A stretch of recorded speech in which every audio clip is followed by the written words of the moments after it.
What's up, everyone? Welcome to another episode of Down Once More. Matt here. I'm coming at you with a solo episode this week. I'm coming off of a little bit of a chaotic episode with Brad and I when we reviewed Disney's Wish. I think the last 20 minutes of that are some of my favorite moments on the podcast. So if you haven't checked that out, go ahead and check that out, YouTube or streaming, anywhere you listen to podcasts. This week, we've got a little bit of a packed episode. I feel like we've been getting away from kind of the core and what this podcast was originally designed to be and what the original intention was behind it. It's become a lot more House of the Dragon heavy, which, don't get me wrong, I love reviewing House of the Dragon. I love talking about this show and this world from Game of Thrones and Westeros. And I'm still going to recap episode 206 of House of the Dragon. So that's still coming at the back half of this episode. If that's why you're here, if you're just here for that recap, check out the time codes in the description and you can jump to that point. On YouTube, there will be a separate on our playlist for House of the Dragon recaps. That piece will be pulled out and stuck there. But to start out the episode, I want to get back to a little bit more of the roots and talk about some musical stuff. I'm also going to talk about some movies that I watched recently, some stuff that's on streaming, a little bit of Broadway news, and some random things there. But I want to get back to kind of discussing some musicals at their core and songs that were cut from movie versions of musicals or that movies that were then turned into stage musicals. Songs that I feel like enhance the stage version and that the movie version suffers a little bit from the lack of inclusion of those. And that's what I'm going to talk about first here. So we're going to go back to the roots a little bit. I debated saving this and doing it on a draft with Brad, but I feel like it's very condensed and you're kind of limited on your history of these, what you know of them, which, don't get me wrong, I'm by no means an expert on this. Also, bear with me this episode. My heart is like racing. I have had like 24 ounces of cold brew and 6 espressos today. So we're counteracting that with a beer while we record. So cheers. I've talked about, as we've been doing reviews on this podcast this is year 3 now. Every time we discuss a movie and there's songs missing from the movie version that were in the stage version, I feel like sometimes the choices of the directors I can get behind. I can see thematically how when you have a shorter period of time, you're trying to tell the story and you have a different setting, why it makes sense to cut it out. But there are some that have just left me baffled, and I feel like you're missing some of the very heart and core of the musical, of that story. And one of those, the first one I'm going to talk about is Rent. Rent was, I think, the third musical that Rayleigh and I discussed on the podcast in year 1. We did Phantom of the Opera, Hamilton, and then Rent. May have Hamilton and Rent backwards there, but it was one of the first ones that we discussed. And the movie version took some wild choices. We discussed on there, but I saw the movie version first and then listened to the full Broadway cast recording and watched the recorded Broadway version. The movie version decides to cut out Goodbye Love, which is probably my favorite song from the show. And it is after they're spoilers for Rent. It is after Angel's death and just at his funeral. And just this whole crux of Roger getting ready to leave, and then Mimi still going through her pain and her addiction and needing to go back to rehab, and just everything there. And it has Rosario Dawson, especially because they did film and record a version of it, but then they made the decision to cut it from the movie, which is wild. You already went through that. You recorded it. You saw how powerful Rosario Dawson was in performing this, and you still cut it. But just everything she is going to and singing to Roger in this moment is just kind of the culmination and emotional arc of this character before the finale when she's dying and Roger's come back to her. But it is just, I feel like that moment doesn't hit as hard with the exclusion of this song. And also leading into that whole scene is the song where Mark is on the phone with the publisher Halloween and singing about how they got here and everything that they've been going through and this loss. And I don't know, it's another one that they recorded and they filmed, but they cut it from the movie ultimately. And there's also ones in there, like I really like the song Christmas Bells. That would not have worked in the movie as much when they took it out where, because Rent is almost sung through. The original Broadway version is almost sung through. Not quite, but almost. And so where the movie made some wild choices where they just did spoken dialogue of the sung parts, and it just seems weird. Christmas Bells being in here would have seemed out of place, but I love Christmas Bells. And so that's why I think that the filmed Broadway version of Rent is the superior version. And not only do you have Renee Elise Goldsberry as Mimi, who absolutely crushes it, it's just a super great cast and such powerful emotions in this whole play that you miss so much of that in the movie version, even though you're getting a lot of the original Broadway cast reprising their roles. Another one that we reviewed fairly recently, actually it's probably last year now, was Dear Evan Hansen. Dear Evan Hansen, the movie version, it does introduce one of my favorite songs of the show in the anonymous ones, which I really like the story that it tells and what it's going through, and the character's point and what they're portraying, and where they kind of, it replaces Disappear a little bit, which I like Disappear. I'm kind of bummed it's taken out. I do like the inclusion of the anonymous ones, and I do think it's one of the top 5 songs in the show, which, I mean, isn't saying much with how much there is. But they take out, in my opinion, 2 of the best songs from the show. In Anybody Have a Map, which is a fantastic opening and sets the stage for what's going on between Connor's mom and Evan's mom and their whole lives and what they're trying to balance, and is a great introduction to the characters and really builds their character arcs up more, not just the moms, but Evan, Connor, Zoe. You get to see these dynamics a little bit more, what's going on in their families, what's going on in their home life. And instead they just open with Waving Through a Window, which is one of the more popular and more powerful songs in the show. So I can see opening with that, but it's not really an opening number. I feel like you lose so much by taking out Anybody Have a Map. And then Good For You is probably my favorite song of the entire show, even though I have a necklace that has You Will Be Found, because I feel like that's one of the most powerful messages in the show. Good For You is the one thing where you've kind of seen where Evan's a little bit of a piece of shit, because he's just gotten to it. Like, I get, you've got anxiety, you got depression, you have all of these things that you're dealing with, but that just doesn't justify his actions and how he's letting his kind of what he's got now influence how he's treating other people, specifically his mom, and where he's kind of getting told off about it. And his mom's like, so you got what you always wanted, you got your dream come true, well, good for you. And it's one of the most powerful songs in the musical. I feel like it needed to stay in there. I was so bummed that they cut this out. And then we'll jump back to one that Brad and I discussed a little bit last week on the Wish review, is The Hunchback of Notre Dame. I just recently discovered the Broadway version of this, the 2016 studio cast recording of it. It fleshes out so much more in that story. And I really like when they do this, because Disney also did this with Newsies, where it was originally just a movie and it eventually morphed and turned into this Broadway musical that's so much bigger than what the original was. And it tells a much more complex story and really dives into the characters more. And the Hunchback version, some of the best songs, like Out There is going to be top, and Hellfire is going to be top. Like, you can't top those. Those are still up there. I just said top far too many times in a short period of time. But Rhythm of the Tambourine, which is sung by Sierra Renee, plays Esmeralda in the cast recording. And I love Sierra Renee. I was introduced to her in the Light musical by Michael Mott, which I've talked about so many times on here, which is one of my favorite concept albums, if you will, because it hasn't been turned into a full production. But In the Light, one of my favorite concept albums, or sample albums, I think they call it.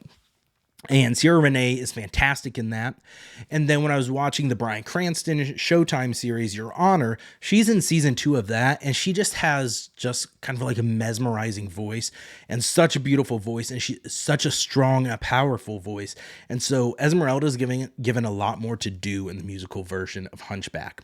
And so Rhythm of the Tambourine is the song when she's dancing at the Feast of Fools. And it's so catchy, it's upbeat, it's lighthearted, it's fantastic. And then there's another one she sings when she's at the top of Notre Dame with Quasimodo, and that's Top of the World, which is also fantastic. She does a great rendition of God Help the Outcasts, which is in the movie version. And then Phoebus gets his own song, which you get the notes of the score in the movie version, and that's Rest and Relaxation, which is fantastic. And the Broadway version was Stephen Schwartz and Alan Menken still collaborated on this, and they're kind of telling their more complete version of it. From what I've seen, I didn't do a deep dive into Hunchback, but these are songs where you're able to do more in a full Broadway musical that's a little more higher targeted, because they cut out the kind of more jokey songs with the gargoyles and tell a little more adult mature story, which Hunchback is. It blew my mind. I was rewatching Hunchback, blows my mind that that's rated G. At minimum it should be PG. I mean, it should be PG. It's not dark enough for PG-13. But like Brad and I were talking about, you need to do, a live action version of Hunchback would be fantastic. I want pulling some of these songs from the musical. Let's get a live action Hunchback. Let's make it PG-13. Let's go for broke with it. And then Newsies is another one where we add a whole other story arc in there with where Jack Kelly kind of has the romance with it's not Pulitzer's daughter. Whose daughter is it? Someone's daughter, who is also a reporter. And so you get a few more like romantic songs there thrown in. It's not just Davy's sister that he has the hots for like in the movie. And so those songs are great, but the ones that really jump out at me that I feel like really elevated the musical are Watch What Happens Reprise, and then Brooklyn's Here. Those are two of my favorite songs from the soundtrack. Like Santa Fe 2 and Santa Fe Reprise are fleshed out a bit more, and they're expanded upon in the musical version. And those are two fantastic songs, and Jeremy Jordan absolutely crushes them. The performance of him. Big Jeremy Jordan fan here, if you haven't been paying attention to the podcast. And those really elevate this musical and take it to a whole nother level, where I feel like the Newsies Broadway musical and the recorded version of that tops the movie version with Christian Bale. And so again, that's something, if there's the nostalgia, if you grew up on the original Newsies and that's what you like, nothing wrong with that. I won't fault you for it. I get it. Another one, a movie that we have not reviewed on here yet is In the Heights. And so this is a little preview for when we talk about that problem that I have with it. It cuts out a decent number of songs, which I was kind of surprised with how heavily involved Lin-Manuel Miranda is in it. And In the Heights, if you're not familiar with it, is Lin-Manuel Miranda's first big Broadway musical. That's not really autobiographical, but it's based a little bit on his life growing up in the barrio. Actually, I won't say based on his life, but kind of that experience there. I haven't done a deep dive on Lin-Manuel Miranda's life, but he played the title character Usnavi originally in it when he wrote it. And I really like In the Heights. I feel like it's not on the level of Hamilton, but it is a whole magical thing in and of itself. And in the movie version, they cut down enough that kind of makes me a little bit worried about Wicked with John M. Chu directing it. Even though he's involved with the creator, Stephen Schwartz is involved in this as well. Like I said, Lin-Manuel was pretty closely involved with the movie version of In the Heights. But they cut out one of the main characters and plot points in it is Nina's Rosario in it. Her father, I think Carlos, and her mother, Camilla. They cut out Camilla's role entirely, which cuts out some two songs specifically. One is Inutil, which is Carlos, it's not Carlos, forgive me, it's been a long time since I've watched it, which is kind of him talking about why he's so hard on Nina, not justifying it, but how he grew up and what was kind of pounded into his head growing up about being useless, not enough, and how he had to work hard for what he had. And just adds a whole nother layer of depth to this character that is just missing from the movie version. And then there's another song, Enough, that Camilla, her mom, who is just absent from this, she's gone, I believe dead. I don't remember if they explicitly state dead, but she's not in the movie version. And it's another song, her just kind of going off on Carlos with everything because he's not supportive of Nina and Benny's relationship. Speaking of Nina and Benny, they have a big number, Sunrise, in it, where it's after the blackout and everything that happens there, them like waking up together, and they left when the sun goes down, which is later in the show. They left that in the movie, but they cut out Sunrise, which I feel like sets up when the sun goes down. And I arguably like it better than when the sun goes down. And then it also cuts out Everything I Know, which is just a beautiful and fantastic song.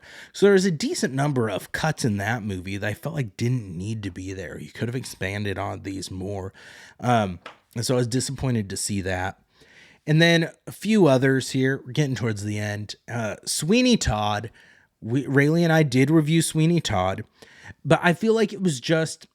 I get how it didn't fit with what they were building here, but I really miss the Ballad of Sweeney Todd is the most memorable, one of the most memorable and show-stopping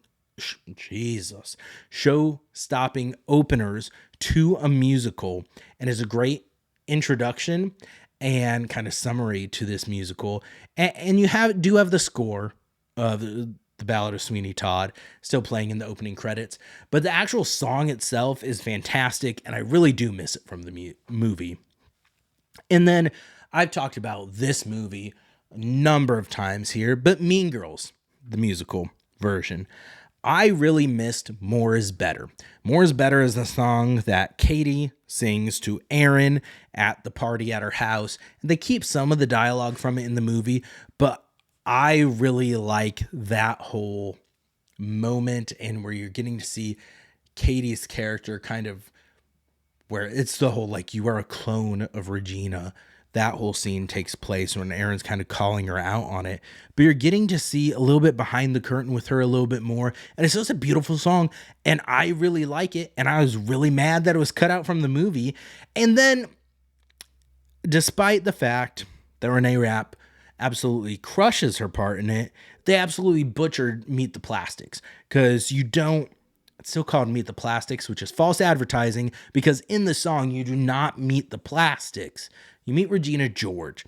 And all the introductions to the Plastics in that, and the actual musical, is a lot of fun and just kind of quirky, and they get their own moments to shine.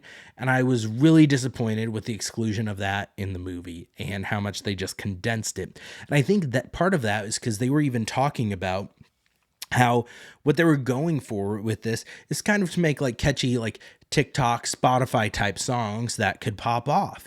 And I think that just is missing the entire point of musical theater and this kind of, what's the word I'm looking for? This medium of storytelling that we have, where you're having a chance to put these emotions and these beautiful stories to music and just tell a complete story with it. And when you're just focused on wanting to popify it, then you lose a lot of that heart, in my opinion. So it doesn't matter how talented the performers are. If you're not respecting the art, then what are we doing here?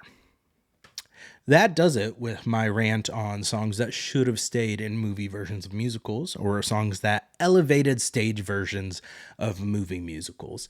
A few random notes here. Smash, one of my favorite musical TV shows, starring Catherine McPhee, Megan Hilty, and then season 2 stars Jeremy Jordan.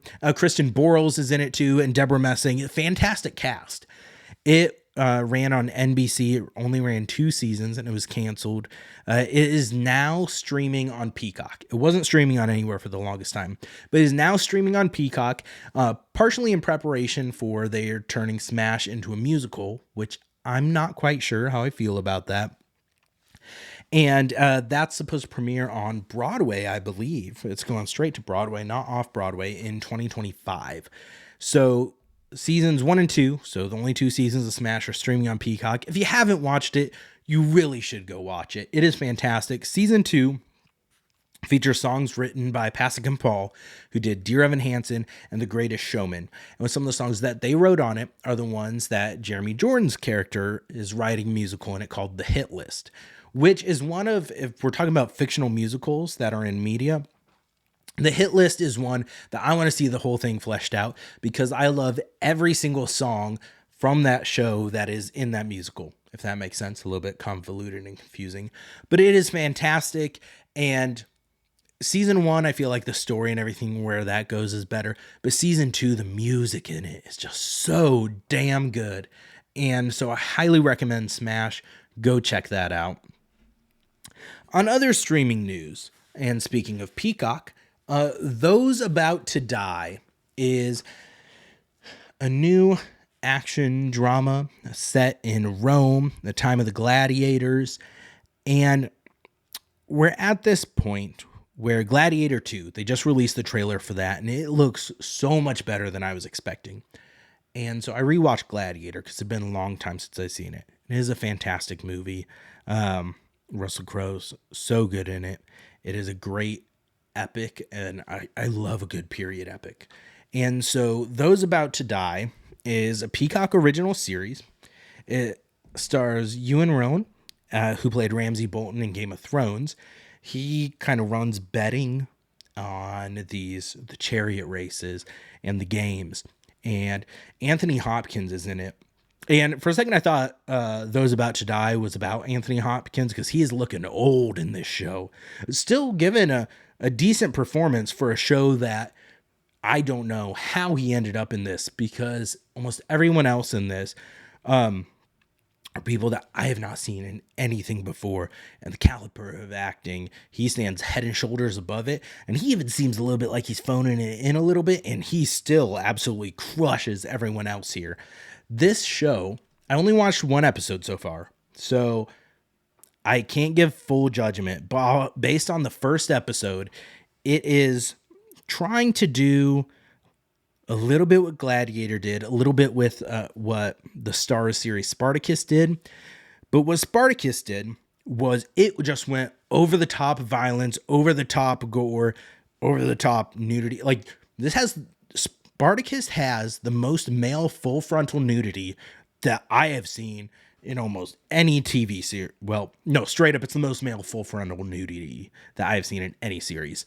It's wild. There's a lot. They went for it. Good for them. But it is very stylized, where like the CGI isn't great, but it's intentional. And they make it seem like we're not trying to make this seem realistic either. They go stylized kind of 300-ish with like the over the top, very like cartoony, fake looking blood and just like splashing on the walls. And I felt like it was still really well done for what it was. It has some fantastic acting in it, which Those About to Die is missing. Those About to Die has some god-awful CGI. When it does like pan out scenes of the city, it looks rough. And my other big problem with it is everything looks too clean. And so Spartacus, I felt like they added like dirt and grime enough that didn't look too polished and clean, even though you had like the big CGI sets and you can tell you're on a green screen for a lot of it. But HBO's Rome series does it really well too, where it looks like you are in that time. People aren't like perfectly clean with their hair and makeup done perfectly. It feels raw, real, and like it is filmed in that time period. This does not feel that way. All the sets are just super polished and clean, and it just kind of took me out of it. I also feel like they had so much going on with it, and you're jumping through different kind of storylines, and the transitions weren't done super smoothly. And I don't know. I'm going to give it a chance. But one thing that really took me out of it, there's one point where the people in the crowd are watching the chariot races, and one guy calls someone a wanker. And I'm like, I am not fully up on my Roman history. Maybe that is time period accurate, but I always thought of that as more of a British insult in relative recency, not a 79 AD Roman insult. But what I know could be wrong. Another thing with that is Starz has been advertising that Spartacus House of Asher is coming soon. This series was just announced last year. I've seen nothing about release dates. Starz is trying to use it to get more people on there and saying, hey, catch up on Spartacus, which you should if you can deal with absolutely gratuitous violence, sex, nudity, gore, all of that. Great series. Check it out. Starz, it's a great deal what they're doing now, but House of Asher isn't coming soon. But I also feel like it's really interesting that we're kind of getting a resurgence of Gladiators and Ancient Rome programming now. We've got those about to die. We have Gladiator 2 coming out. We've got Spartacus House of Asher coming up, kind of being revived 10 years after the Spartacus series aired. And I think that's really interesting, and I am all for it. All right. This is going to be a long episode this week, so lucky you all. Now, let's get into House of the Dragon, Season 2, Episode 6. It was titled Smallfolk. We learned at the end of, and as always, spoilers on these. I'm not going to do a full recap. We're trying to do more vibes on these reviews now.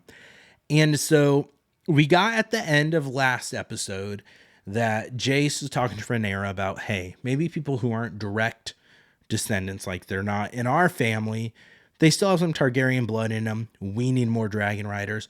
Maybe we give people a chance to see what they got in them. And so that's where we're setting up and going into this episode with. And one thing I want to call out, because I called it out last week's episode, the opening credits, we do get some of Rook's Rest in the tapestry. So the tapestry has been updated. We have some of those pivotal moments now. And then we're getting into the episode. And so to start out this episode, we have the Lannisters, which must be his twin brother. I don't remember if we called that out at all. But Lannister, his brothers, and the small council. He's marching to the Tooth, and he said that they're ready to head for Harrenhal, but hey, we're not going to march until Aemond comes and joins us with Vhagar. We need that dragon. We need him here. And they get Aemond. He's with his small council, and he's freaking out at the Lannister on his council. I don't remember these names. They're Lannister sounding names. And he's freaking out saying, you can't summon me. Basically, right now, I'm ruling as king. I'm the man. I'm the shit. You can't tell me what to do. You can't call me out to do this. I am not summoned. I do what I want, essentially. And he's trying to talk his council into making peace with the Triarchy, who are just not to be trusted. And they said they're pirates, ravagers. He's like, we need them to help us take out the blockade. I've had about enough of the sea snake. And they're like, hey, that's like trading a rattlesnake for a viper, essentially. I don't remember what analogy they use, but they're like, you don't want to invite those people into, basically, you don't want to invite them into our bed. These people are dangerous. Why are we going to make peace with them? That is not the right move. And this whole council, Aemon's just basically kind of being a bit C-wordy. I got tired of having to bleep that out in last week's episode, so we're going C-wordy here. And so he's shooting down Cole. He's shooting down all of his advisors, kind of showing that he doesn't really care what they think. He has in his mind what he thinks is best, and that's what he's going to go with. He's ruling as king now. He doesn't care what his advisors say. Although he never did officially make the push in saying you have to contact the Triarchy, that I can remember. And so he's not completely unreasonable. He's open a little bit there. And so this whole council meeting ends with he's telling Alicent, because she's kind of standing up and arguing with him a little bit during the council. And he basically says, hey, now that I'm here, like Aegon saw a need in you, like, why are you here? What do you do? And she's like, well, I basically served when your father was dying. I counseled Aegon. He's like, yeah, but what do you actually do? I don't need you here. Go away. Kicks her off the council. And in the after credits, Ryan Condal was talking a little bit about it, the showrunner, and he's saying that Aemond at this, he didn't view it as Aemond really being cruel towards Alicent, which isn't necessarily how it came across to me. It came off as he's like, I know best. I don't need anyone. But Ryan Condal was saying it's more like Aemon's a pragmatist. He doesn't see what value she adds. And if something doesn't add value, he wants it gone, which I could see a little bit, but I felt like there was a little bit of him getting some pleasure in kicking people out. Oh, one other thing I want to say with this, dude, book readers need to calm the fuck down on social media. Like, I get it. The book has been out for a while. If I wanted to read it, I could have. But the show is its own thing. I don't need book readers spoiling everything that happens in future episodes. Like, don't be dicks, people. Come on.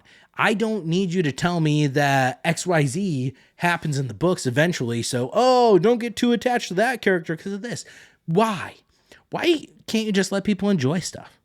Don't fucking ruin things for people. Don't be assholes. So that's my main message and takeaway for you. Don't be assholes. But Aemond as well, you can tell he's kind of eager to fight Daemon. He's like, hey, I'll ride out when the time's right. I'm not scared of my uncle. I look forward to the challenge. And that was another thing that was said after the credits when the director and Ryan Condal were talking that Aemond's a little bit obsessed with Daemon. He views him as a rival.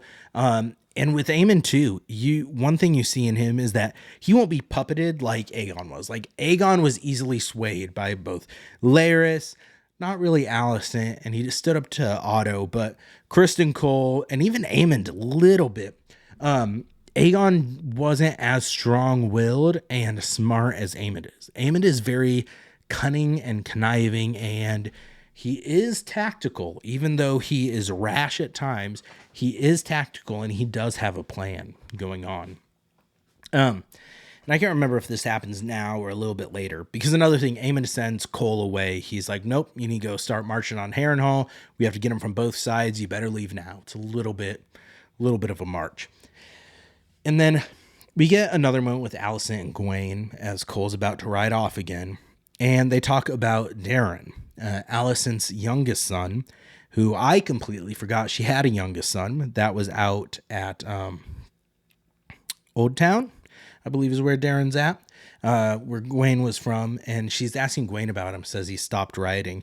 Find out he's 16, his dragon's taken flight, and that he has empathy. Like, he is very kind. And Alicent starts saying, like, oh, well, that's something my other sons didn't get here in King's Landing. It's a good thing I sent him away. Maybe it was because of me. Kind of blaming herself. And I think that's one thing we've seen Alicent over the course of this season, especially.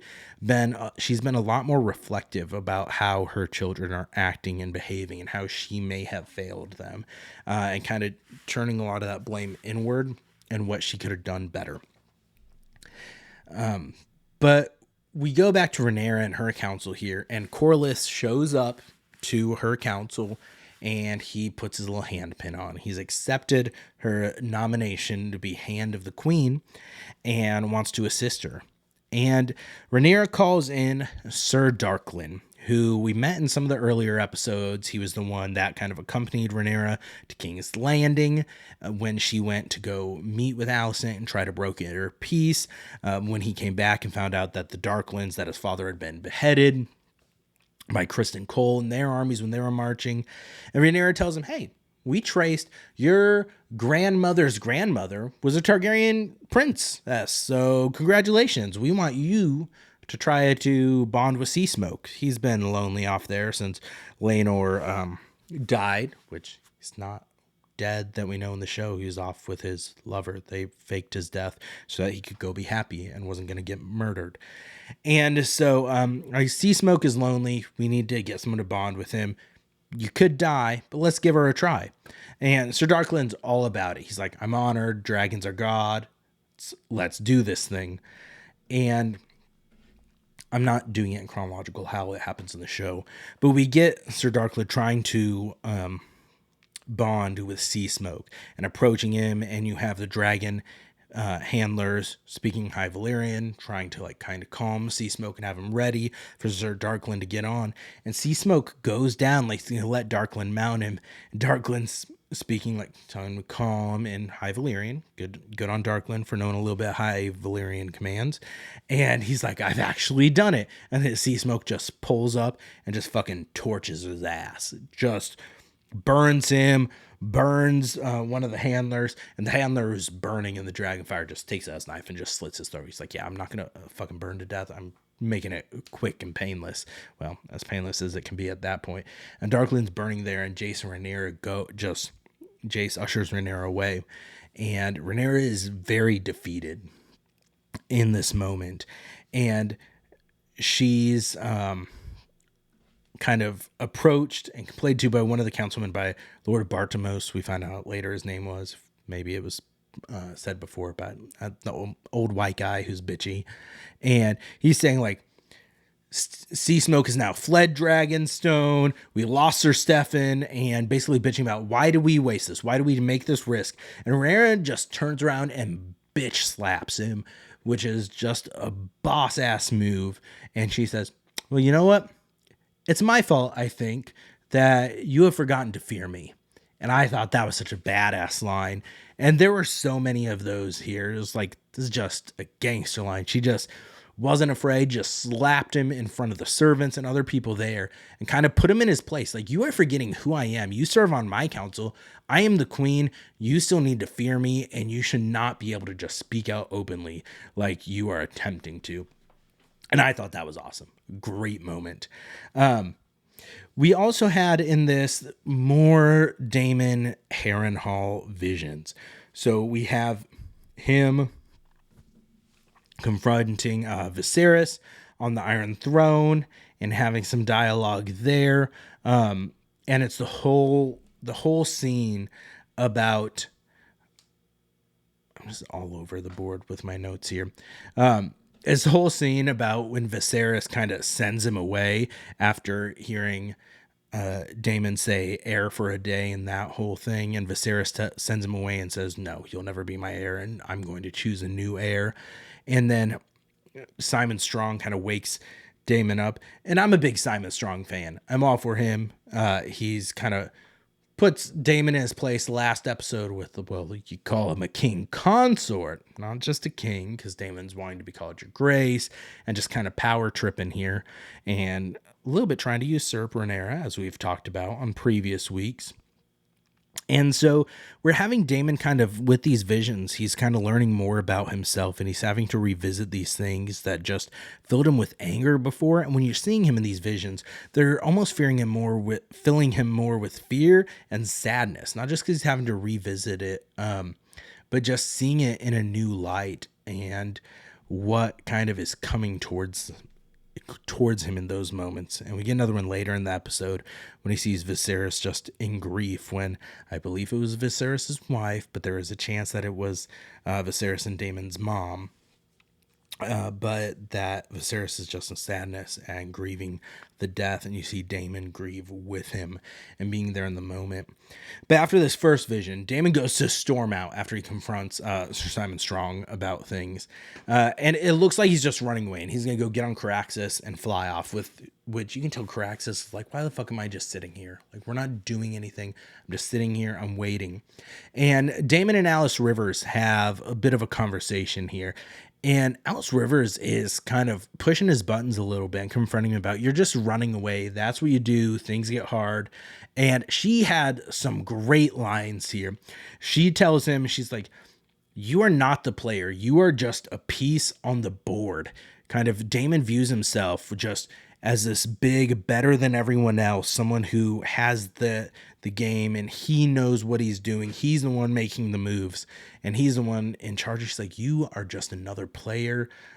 You are just another piece on the board. I thought that was fantastic. Kind of reframing things in Daemon's mind and putting him in his place, as he's seeming weaker in this episode than we have seen him before. Right? He's a little bit broken from these visions that he's having. And Alice is just calling him out on his bullshit in it. And then she also tells him that she's like, Viserys didn't want that crown either.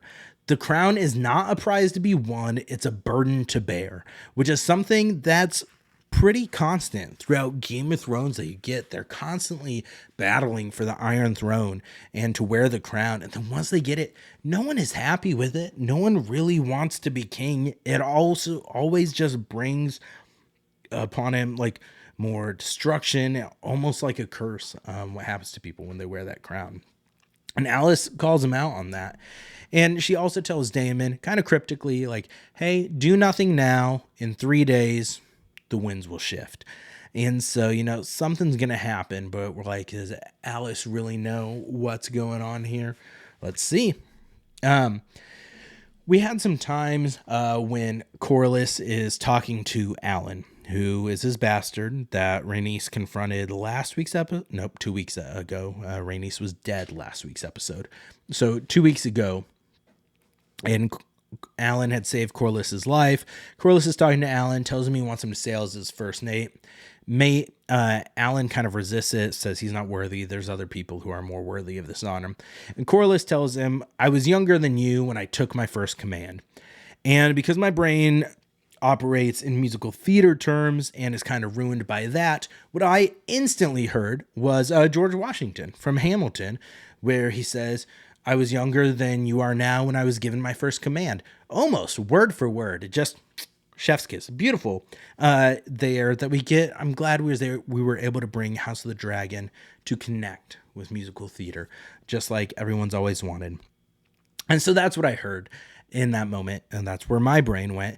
And Corlys is trying to talk Alan into this. He's trying to give him an honor, and he's like, you should not squander it. And you have Adam over there sitting. So Adam, if you haven't connected, which obviously very Westerosi name, Adam is sitting there just doing his thing. He's got his buckets, his nets. I forget what exactly he's doing. Chill things. He's right there and witnessing all this and kind of shaking his head. And later in the episode, we get a conversation with Alan and Adam where Alan's shaving his head because he's got his white hair coming through that would basically expose him as Corlys's bastard, which Corlys obviously knows. But he doesn't want others to know. He doesn't want people to think that he hasn't gotten to his place by earning it, that he's just being given it, which is fair. I get that.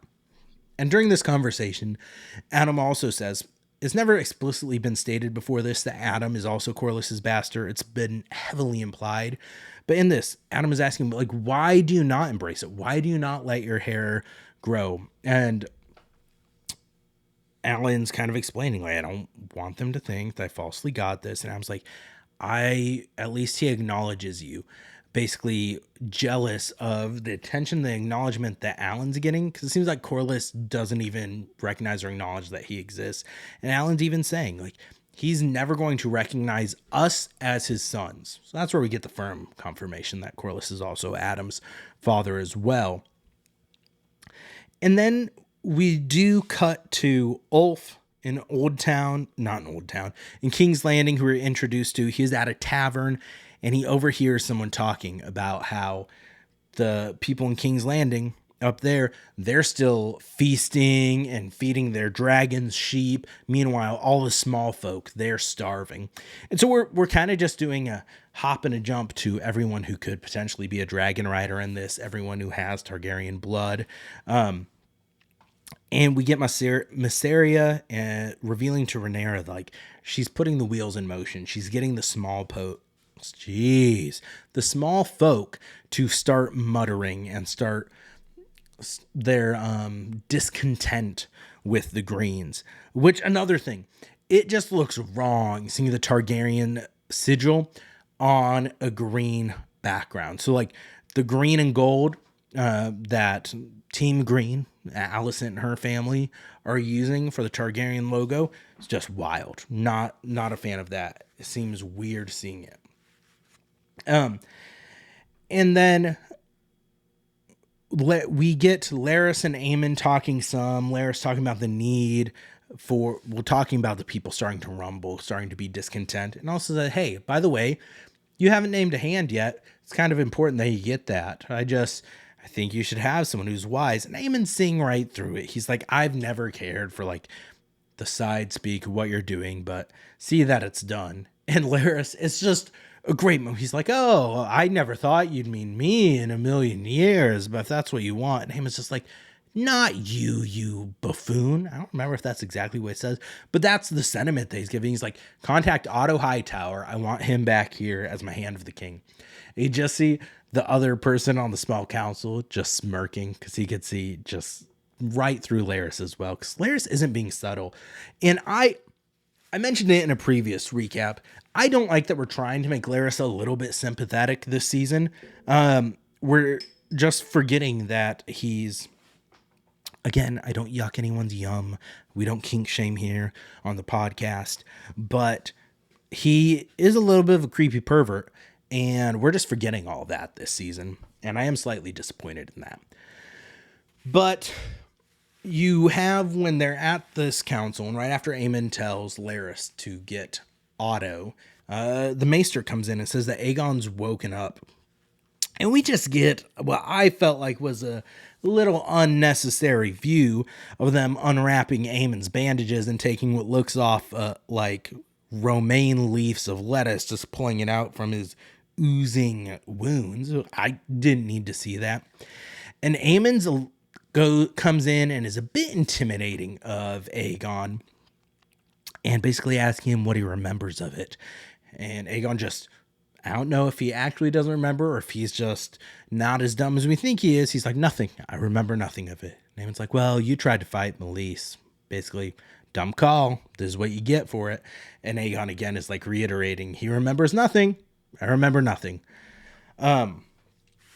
Then we go to Rhaena. She's got Rhaenyra's youngest. She's at the Eyrie with Lady Jane. She's walking through the fields as she comes across just a torched path. And we have skeletons, which is obviously done by a dragon. And Rhaena confronts Lady Jane. She's like, you do have a larger dragon here. You were trying to get one sent here, but it looks like you already have one. Why? Why are you hiding this? And Lady Jane's like, it's wild. It's not claimed. It's here. You're right, but I have good news. They're ready. Pentos said they would accept you guys. You're ready to head off that way. And we get some thoughts with Rhaena. You can see the wheels are turning in her head because she hasn't been able to claim a dragon yet, right? And so you can see the wheels turning, and I think she's seeing this as an opportunity. This may be a dragon that she could claim for her own, because we have I believe it's young Joffrey of Rhaenyra's sons, which I hate the name Joffrey. You can't make that a sympathetic character in this show now. We hate Joffrey. It's what we do. But he's playing with a very adorable little baby dragon that's about the size of a dog, so couldn't do much, but we do remember from early Game of Thrones, baby dragons are cute. It is what it is.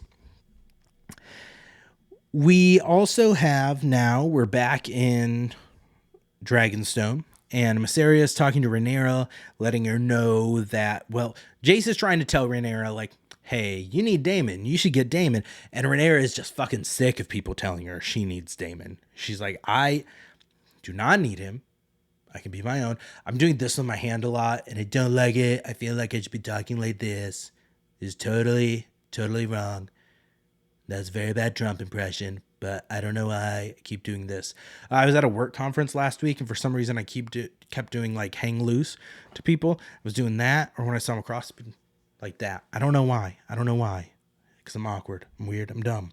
But Rhaenyra and Jace kind of get into it a little bit about needing Daemon, and she kind of snaps at him. And Mysaria just pops up, and you can tell Jace is kind of frustrated with the interruption and everything. And Mysaria's like, hey, your gift is sent. And then you're like, what are they talking about? Which, I mean, they're kind of telling him we knew what was happening. And she is sending boats of food to the Smallfolk with her banner on them. And you just see multiple like longboats just come ashore, just filled with fruits, vegetables, bread, grain, all sorts of just stores and provisions for the people, the small folk in King's Landing, who have just been neglected completely because of the blockades. Like, yeah, Rhaenyra's technically keeping them from getting food with the blockades, but that's not what the small folk see. They see those in their tower, the king, the dragons, everyone still feasting, still having a grand old time. Meanwhile, they're starving and they're running out the market. We have Hugh's wife, who is the random guy who is a bastard, we're assuming, because he has whitish hair while looking young. And they had a sick child in one of the previous episodes that they run out of food, and so she can't get anything to bring home to eat. And then we have Hugh. He is seeing people running from the shore with just all these stores and provisions, and they say they got it from Rhaenyra's ships, and they're like, people are like, she thinks of us even now. She's sending us food. Whoopee. Hugh goes, he decks someone and just steals the food from them, which is a little bit of a dick move. I don't know if he just couldn't make it all the way to the shore, if he was assuming it was gone, but you don't need to steal from someone else. I get you want your family to eat, but don't be a dick, dude. And he takes food, and you see guards going, kind of trying to put a stop to it. And there is a scene where Allison is talking to the maester, and she's asking about the letters she's tried to send to her father, to Otto. She's like, there's been no response from Highgarden or Old Town. I'm not sure quite where he is, but I haven't had any responses yet. And the maester says, yeah, there hasn't been any responses, but there is war in the Reach now. So maybe they're having trouble getting out. Maybe he's in hiding. We don't know. That's kind of what's implied there. After we have all the people kind of clamoring, getting Rhaenyra's food, you see Alicent and Rhaenyra are in the Sept. They're trying to pray, and then their Kingsguard's like, hey, we gotta go now. And you see that the people are just mobbing, kind of clamoring around there and cheering for Rhaenyra. They're looking like, long live Rhaenyra. They're mad at the Greens, and they start pelting. Alicent gets hit in the face with fish, just like fish guts there, which is a little bit wild. But just this angry mob is just trying to attack them, and one grabs onto Alicent's arm, and the Kingsguard just takes his sword out and fucking chops his arm off there. You just see it fall to the ground, and then they just start getting swarmed and mobbed even more. And Alicent's trying to protect Helena. The Kingsguard are getting just overwhelmed, and they get them to the carriage, and they're just getting swarmed by people yelling, long live Rhaenyra, and cheering for her. And then they barely escape, and it is just a wild scene, and they're just getting mobbed. And we've seen multiple scenes now of Alicent and Helena. I don't know if I said Helena. I may have said a different name with her. But they're just being overwhelmed by the crowds of the Smallfolk. Now, before, it was in a more sympathetic way when they're at Jaehaerys' funeral procession. But now it is just this angry mob, right? Because they're seeing Rhaenyra is trying to be merciful in giving them food, and Alicent and the Greens and all of them kind of withholding from them.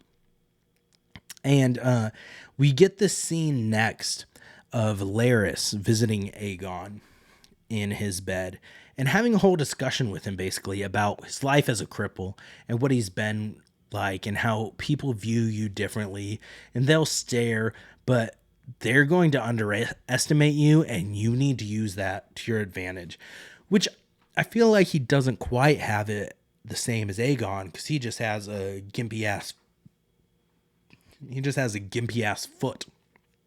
And that he walks a little bit funny, and Aegon is going to be seriously fucking deformed and just burnt and looking completely different at this point. So not quite the same, but he also tells Aegon, like, you need to take this to your advantage, that people are going to underestimate you, but also Aemond rules now, and since he's ruling, your life is in danger because he's not going to want to give this up.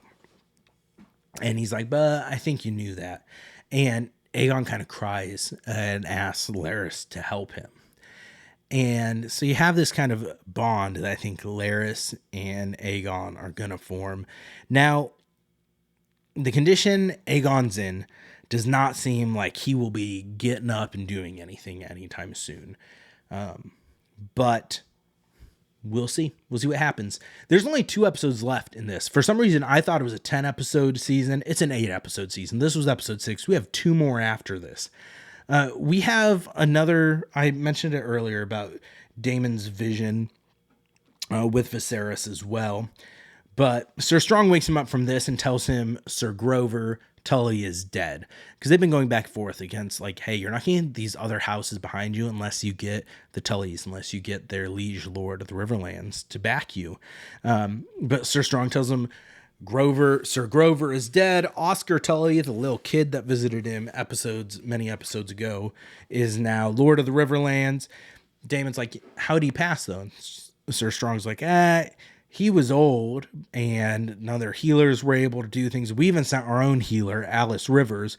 She plied her craft there, but there was nothing more to be done. And when she left, he was dead. And Damon kind of smiles like, this is what Alice was talking about. Like, you just need to wait 3 days time.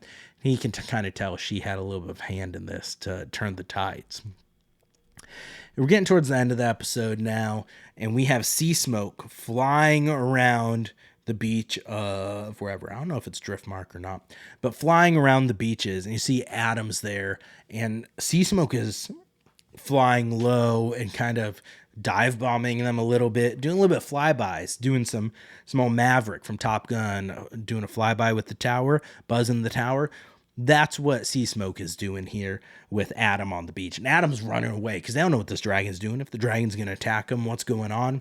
Adam thinks he's escaped. All of a sudden, Sea Smoke lands in front of him and just puts his head towards him.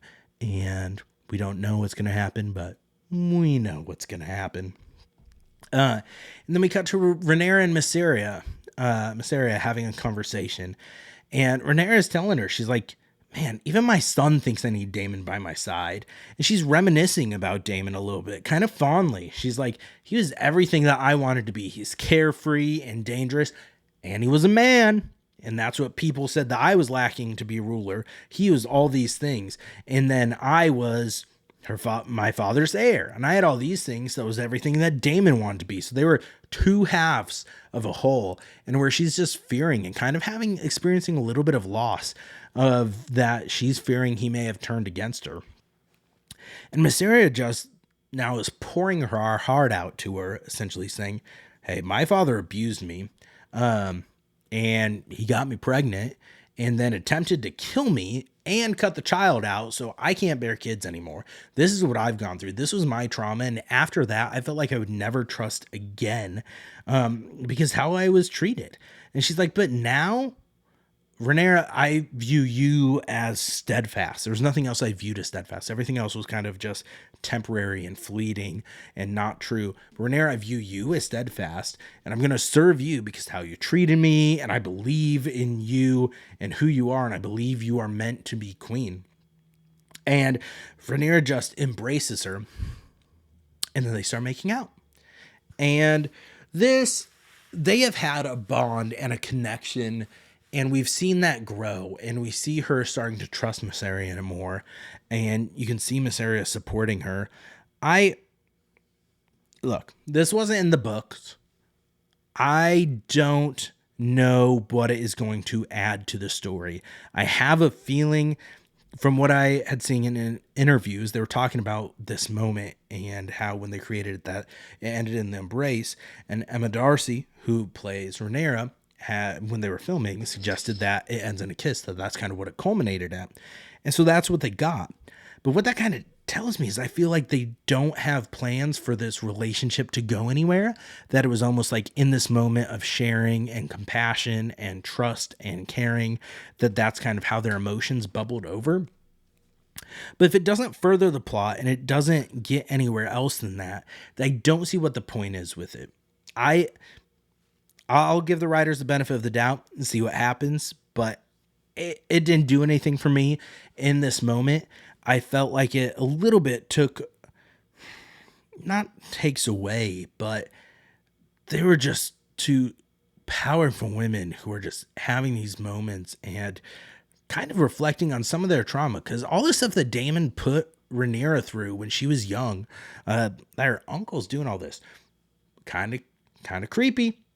I know there's the world of incest, but still, she was essentially groomed a little bit and taken advantage of by her uncle, even though she was just using him a little bit as well too, and just seeing this power in him. But I don't know. Their kiss gets interrupted by one of the guards that tells them that Sea Smoke has been seen flying over Spicetown with a rider. They speculate it could be the Greens because they don't know who else it could be. And Rhaenyra storms out and flies out with Syrax, and that is how the episode ends. And then we get a preview for next week's episode, the penultimate episode of season 2. And it looks like we're going to be in for a good one. So that does it. That wraps up the episode Smallfolk, season 2, episode 6 of House of the Dragon. I thought this was another well-written episode. I really like where we're getting to. I will be interested to see how this season, the culmination of this season, what it all gets to and where we're leaving these characters at the end there. Because I feel like we've been building to some pretty massive confrontations and scenes. And not knowing the story, it'll be interesting to see if we get some resolutions to those in season 2 or if we're waiting until season 3 on that. But I thought this was great. One of the better episodes of the season. This cast continues to crush it. I am just kind of overdone. I'm just kind of over the toxic fandoms online in general with media. It is just exhausting. And people just can't let people enjoy things and let them experience for what it is. But there's another great episode of House of the Dragon. I don't have much more to add. That's it. Hopefully you enjoyed this recap. We got 2 more weeks of House of the Dragon recaps. Next on the normal pod feed, Brad and I are going to be doing a draft of best musical opening numbers. So I don't know when exactly that'll come out. As you experienced with the Wish review, filming and recording schedules can be a little bit difficult to coordinate. He's got 2 kids. I have a lot going on at work right now. So things happen. I was traveling all last week for work. Philly, got stuck in Philly an extra day due to one of the largest IT failures ever, is what they were dubbing it. And so I was supposed to fly out of Philly Friday to come home. Ended up getting stranded there an extra day. And when we flew out Saturday, airports were still having almost every screen there still had the blue screen of death on it. So a great experience. I am exhausted. It has been a long week. Hopefully you all enjoyed this. A little bit of a longer episode and House of the Dragon recaps. Continue to like, comment, share, subscribe, follow, all that fun stuff. Loving seeing the podcast grow, loving seeing the views, the comments, the feedback roll in. Mostly positive. I appreciate the fan base. You all rock. Keep it up. That's going to do it for this week. Stay sweet, and don't forget to go down once more. Later.